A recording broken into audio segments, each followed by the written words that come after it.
기초 물리학. 이번 시간에는 단위 벡터와 벡터 곱에 대해 학습하겠습니다.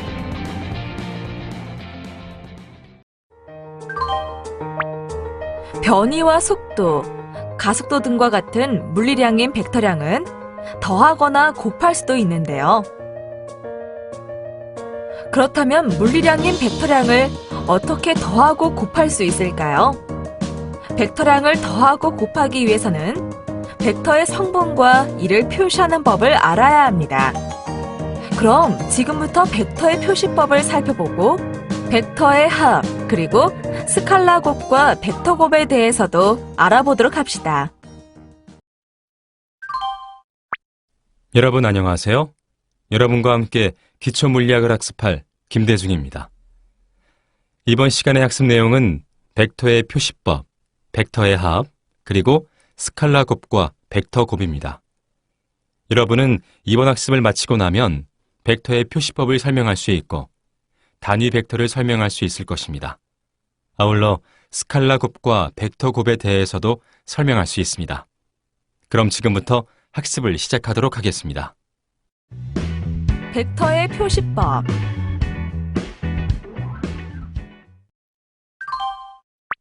지금부터 벡터의 표시법을 알아볼 텐데요.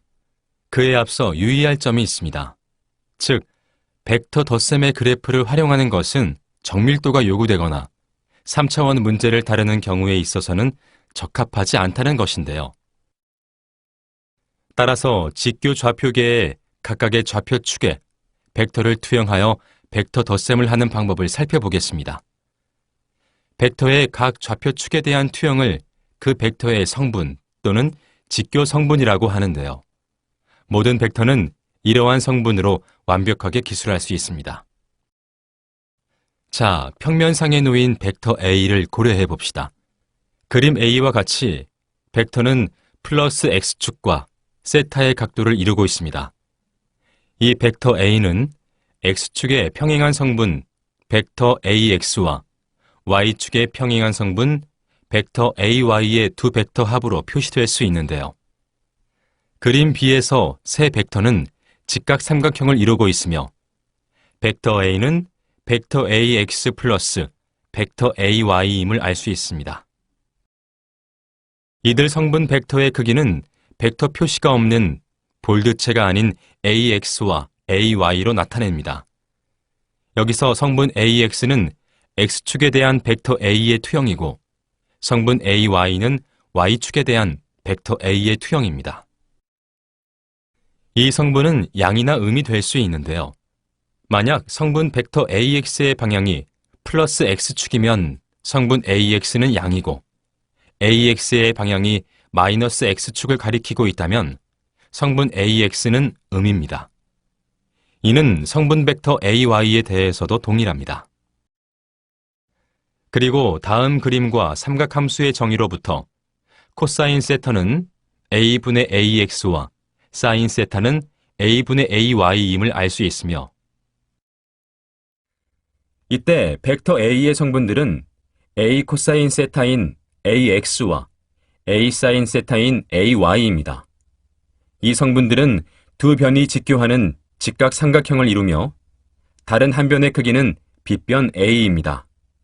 따라서 벡터 A의 크기와 방향은 벡터의 성분들과 다음 관계를 만족합니다.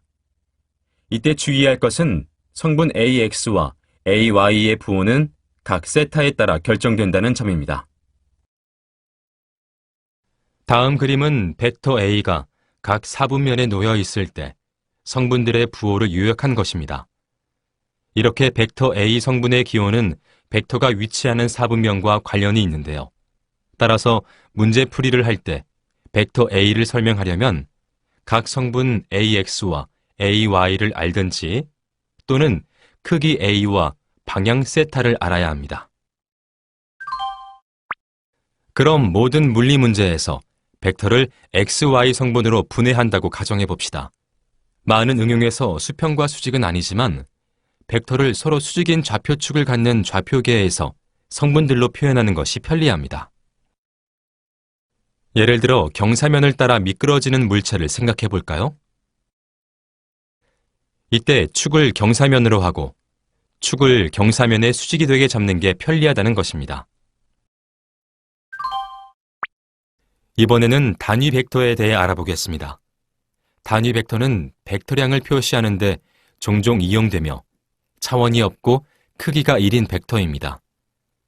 다른 특별한 의미는 없지만 주어진 방향을 표시하기 위해 사용되기도 하는데 특히 공간에서 방향을 나타낼 때 편리하게 쓰이는데요. 직교 좌표의 단위 벡터인 i, j, k는 각각의 양의 x, y, z축 방향을 나타내는 데 사용합니다. 모자가 있는 기호는 단위 벡터를 나타내는 표준적 표현 방법입니다. 다음 그림과 같이 단위 벡터 i와 jk는 서로 수직인 벡터들의 집합을 이루고 이들 단위 벡터의 크기는 절대값 i와 절대값 j, 절대값 k는 각각 1입니다. 그리고 벡터 a가 그림 B와 같이 평면에 놓여 있을 때에는 성분 AX와 단위 벡터 i의 곱은 AX는 AXI이고 크기는 절대값 AX이고 X축의 평행한 벡터입니다. 비슷하게 AY는 크기가 절대값 AY이고 Y축의 평행한 벡터입니다. 따라서 단위 벡터를 이용하여 벡터 A를 표시하면 다음과 같이 AXI 플러스 AYJ로 나타낼 수 있습니다. 또 예를 들어 다음 그림과 같이 XY 평면상에 있고 직교 좌표가 XY인 한 점을 생각해 볼까요? 위치 벡터 R로 표시되는 한 점을 2차원 단위 벡터 형태로 나타내면 다음과 같이 XI 플러스 YJ이며 즉 위치 벡터 R의 성분은 좌표 X와 Y입니다. 벡터의 합.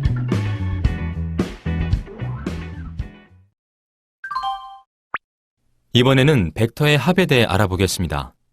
만약 성분 bx와 by를 가진 벡터 b를 벡터 a는 axi 플러스 ayj에 더하려면 우리가 할 일은 xy 성분을 분리해서 더하는 것입니다. 결과적으로 합 벡터 r이 벡터 a 플러스 벡터 b일 경우 다음과 같이 더해지는데요. 즉, 합 벡터 r은 rxi 플러스 ryj이므로 합 벡터의 성분은 다음과 같습니다. 그리고 크기를 나타내는 벡터 r의 크기는 루트 rx제곱 플러스 ry제곱이고 또한 루트 ax 플러스 bx의 제곱 플러스 ay 플러스 by의 제곱으로 나타냅니다.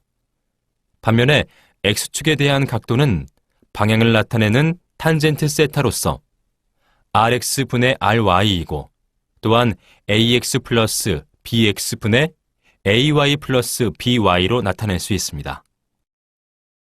이렇게 성분을 이용하여 벡터를 더하는 과정은 화면의 그림처럼 기하학적인 과정을 통하여 검증할 수 있는데요. 단 그래프에 의한 방법을 사용할 때 성분의 부호에 주의해야 한다는 것을 기억해야 합니다. 스칼라 곱과 벡터 곱.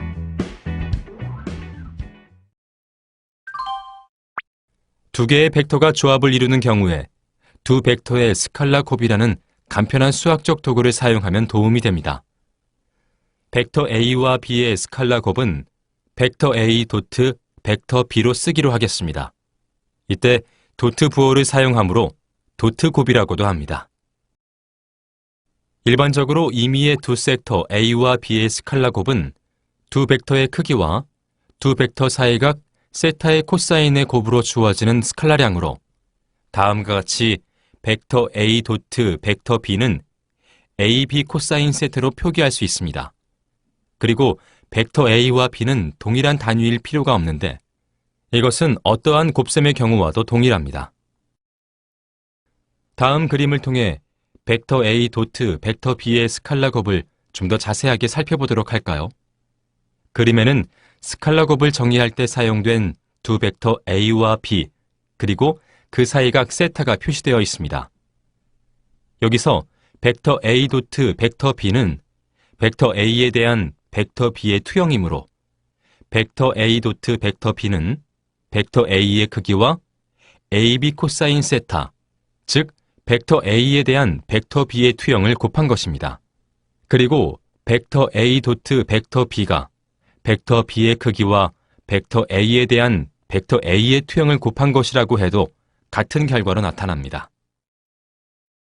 또한 스칼라 곱은 교환 법칙과 분배 법칙이 성립되는데요. 식으로 표현하면 다음과 같습니다. 스칼라 곱은 벡터 A가 벡터 B의 수직이거나 평행이라면 이 식으로부터 쉽게 구할 수 있습니다. 만약 벡터 A가 벡터 B의 수직이라면 벡터 A 도트 벡터 B는 AB 코사인 세타 90도는 0입니다. 또한 등식 벡터 A 도트 벡터 B는 0은 벡터 A 또는 B가 0인 경우에도 명백하게 성립됩니다. 만약 벡터 A가 벡터 B에 평행하여 같은 방향을 향하면 벡터 A 도트 벡터 B는 AB 코사인 0도는 AB이며 벡터 A가 벡터 B와 평행하기는 하지만 서로 반대 방향이라면 벡터 A 도트 벡터 B는 AB 코사인 180도는 마이너스 AB입니다.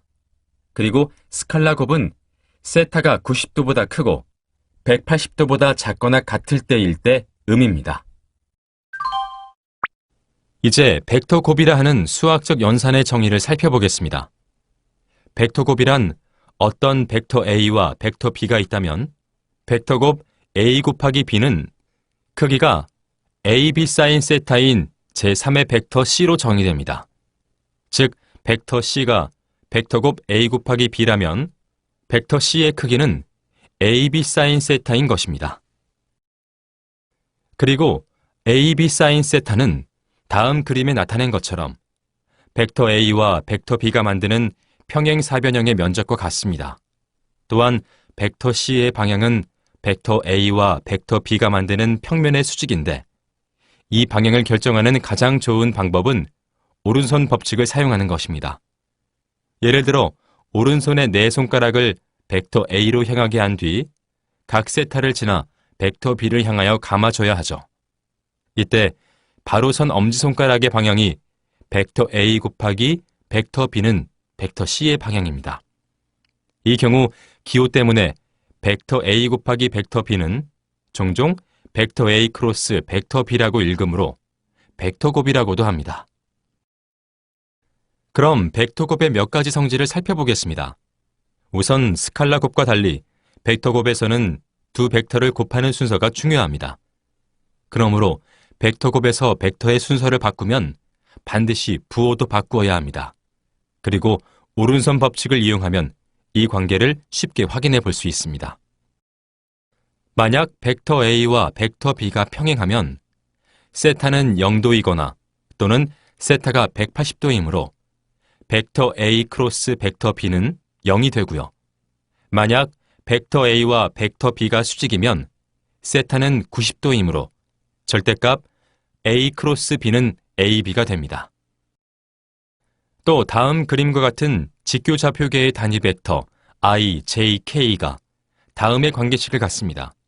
그리고 단위 벡터 I 크로스 J는 마이너스 J 크로스 I는 K로 나타내고 다른 것들도 같은 방법으로 나타냅니다. 뿐만 아니라 벡터 곱에서 부호는 교환이 가능한데요. 그 예는 다음과 같습니다. 지금까지 학습한 내용을 퀴즈를 통해 확인해 보겠습니다. 시작 버튼을 클릭하세요.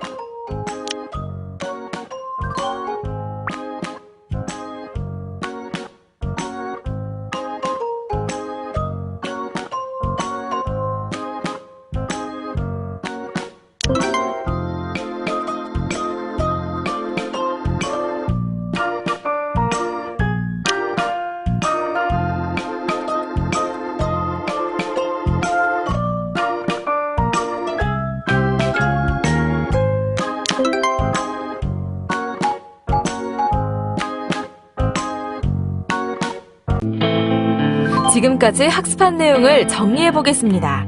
학습을 상기하면서 내용을 확인하세요.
수고하셨습니다. 이것으로 단위 벡터와 벡터 곱에 대한 학습을 마치겠습니다. 다음 시간에는 힘이란 무엇인가에 대해 학습하겠습니다.